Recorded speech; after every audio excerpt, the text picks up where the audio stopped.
All right, well, good afternoon, everybody, and let's go ahead and get started with the central part of our program. Again, I'm Professor David Crane, and I have the privilege of being the project leader of the Syrian Accountability Project. And what we're going to be doing here over the next few minutes is to roll out the white paper called Looking Through the Window Darkly, a Snapshot Analysis of Rape in Syria. This will be available to all of you digitally through various means and methods. It's going up on websites throughout the country, to include Impunity Watch, the College of Law websites, Newhouse, what have you. So you'll be able to get a copy of it digitally. 5 years ago last week, I was contacted by George Sabra, who was the president of the Syrian National Council, and was asked to join his colleagues in The Hague to talk about a potential justice mechanism for the people of Syria. That was in March of 2011. So I readily agreed, and it just so happened that it was our spring break, too, so it really worked very well. And so I flew over, and I brought with me some of our work that we had already started in the Syrian Accountability Project in January of 2011, and highlighted some information such as a conflict map, a crime-based matrix, etc., and presented that to them. And we were thinking that potentially that sometime as early as summer of 2011 that we would start the process by which we would create a justice mechanism. And the discussion mainly was, well, what would that justice mechanism look like? And of course, what they all wanted to do was just immediately hand most of this over to the International Criminal Court and be done with it. And of course, that discussion was lively and interesting, but they just fully didn't understand the dynamic of all of that. Plus, they did not understand other ways by which we could seek justice. Because at the end of the day, it's about seeking justice for people who are oppressed and victims of atrocity. How we do that, actually, in my mind, having been in this business for a long time, it doesn't matter. It's not a pride thing. It's not about an institution. If jurisdiction allows a particular court to take the case, that is important. But again, so we explored other ways by which we could seek justice for the people of Syria, to include a domestic court, an internationalized domestic court, a regional court, as well as some type of internationalized court. I told them that an ad hoc is no longer on the table, but they were very interested in a hybrid international court, such as the Special Court for Sierra Leone. And then, of course, like I told you, we did discuss the International Criminal Court. That was 5 years ago. We're still working on that. What is the Syrian Accountability Project? Well, I had the privilege and honor of being the Chief Prosecutor of the Special Court for Sierra Leone. I developed certain methodologies by which we could gather evidence, and initially it seemed like a fairly, not easy, but less complicated case, because we had the Syrian Assad forces on one side and the Free Syrian Army on the other, and it was pretty black and white. Most of the crimes being committed were done by the Syrian Army and affiliated organizations, with a few incidents related to the Free Syrian Army.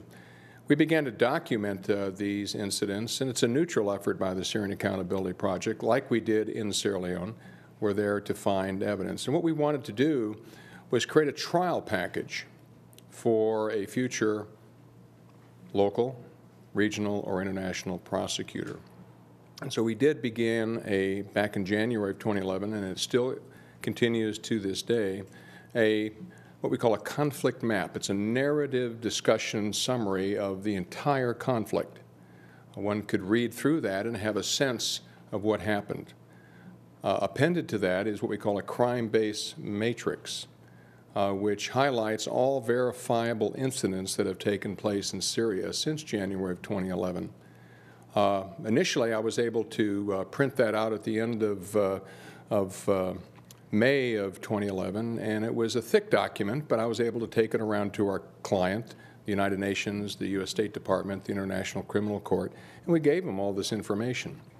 Well, now we're approaching 20,000 pages and counting. The crime-based matrix itself, which is just a compilation of verifiable incidents using an Excel spreadsheet, of about 25 incidents per page is now 7,000 pages long and counting.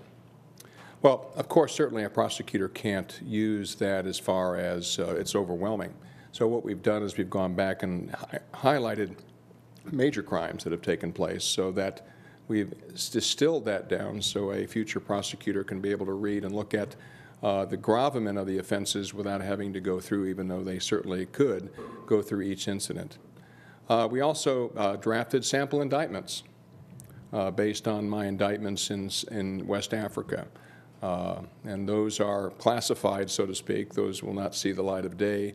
But we have drafted indictments against Assad and all of his henchmen, all the leadership of the various warring factions, which now number over 13 organizations, give or take, who comes in and who comes out. But it's an amazing and bloody event, to be sure. And what we've seen over the past 5 years is that the entire region has just dropped into a black hole of atrocity. All parties are killing each other at a horrific rate, committing war crimes and crimes against humanity in an unprecedented fashion. As my friend Zainab said, we have to do something about that someday. And I'll just give you this word of encouragement.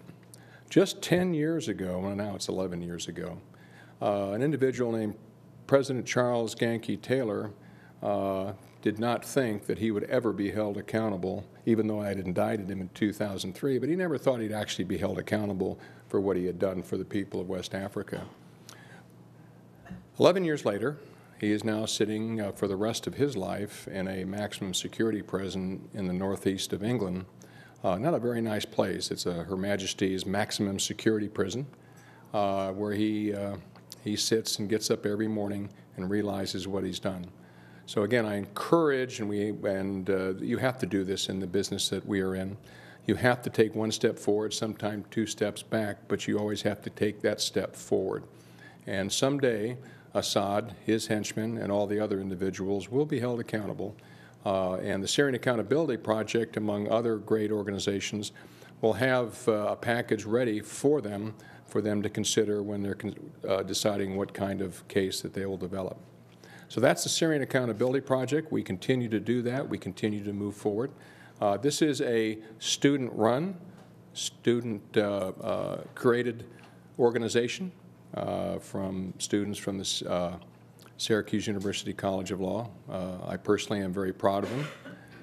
They work very, very long hours, 7 days a week for the past 5 years in creating a package for the people of Syria. Also, from time to time, we will issue a white paper on a particular issue. We've done one on unlawful weapons such as barrel bombs, what have you. But this is our first foray into gender crimes. And it's been about 2 years in the making. The white paper itself is not a detailed, in-depth analysis of rape, even though we have that in our records. But what we wanted to do is a snapshot analysis of the war crime, the crime against humanity of rape, to highlight to the people of the world that the women and girls, and frankly, as well as men, are being destroyed through gender crimes in Syria. So this is an awareness type of white paper. What we've done is the report itself is put together, but we've also added our crime-based matrix as well as some other information that would be useful to the public. So what I'd like to do now is to introduce Peter Levrant, who is our student executive director of the Syrian Accountability Project and the principal author, actually, of this white paper, to come forward to talk about what that means, what he found, and other information for you. And then we will formally launch the report. So, Peter, the floor is yours.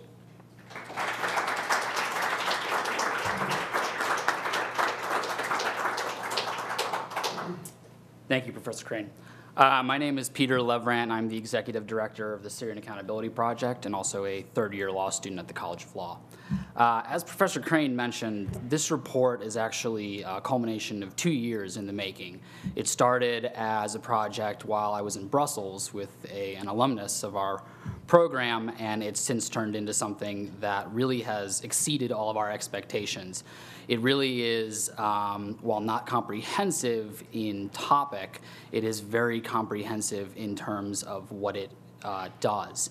It not only includes all of our methodology and all of our products that we do in the SAP, which is the crime-based matrix and the conflict narrative, but it also presents just a picture of rape in Syria. It represents the history of rape in international law, which is not by any means an old subject. It's a very new concept in terms of the jurisprudence. Additionally, it highlights rape in Syrian culture, which is different than just worldwide. I mean, there's a stigma that was mentioned earlier by Ms. Bangura, and it is alive and present in Syria. So our report, we've titled it a Snapshot Analysis, and that literally is what it is. It's a limited picture of approximately 142 incidents of rape in Syria.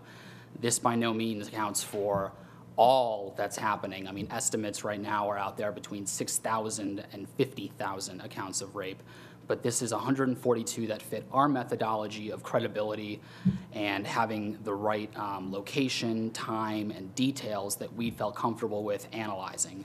So in addition to the 142 incidents, our findings include the fact that approximately 62% of the incidents were perpetrated by the Assad regime. And this does not ignore the fact that the Islamic State is without a doubt responsible for a very large number of these crimes. But unfortunately, our window was between 2011 and 2015. And at that point in time, the Islamic State hadn't really gained prominence yet, as that happened towards the end of 2014. So we have noted the fact that our findings are absent of a lot of the rapes occurring by the Islamic State. But that said, a lot of our findings have to do with the Syrian regime as well as Shabiha, which is its militia. It's very much tied to the regime. Furthermore, the types of rapes is something that we want to highlight specifically, that it's not just rapes that just occur in someone's house or someone that you know. This is often happening during raids. That's a very prominent feature when militia groups or soldiers are specifically targeting villages or towns in Syria and going door to door and attacking women in front of their family members, in front of their children. And then beyond that, the biggest category of rape that we found was in detention. It could not be underscored enough. It is the most prominent type of rape that we found, and the amount of stories that are out there publicly available are incredible. I mean, it accounts for the majority, and it's really a very serious topic and a very unfortunate topic, and it's something that we set out to identify and to bring to the world, because rape is a very underreported crime, but a very important crime, and that's what we're here to do. So thank you.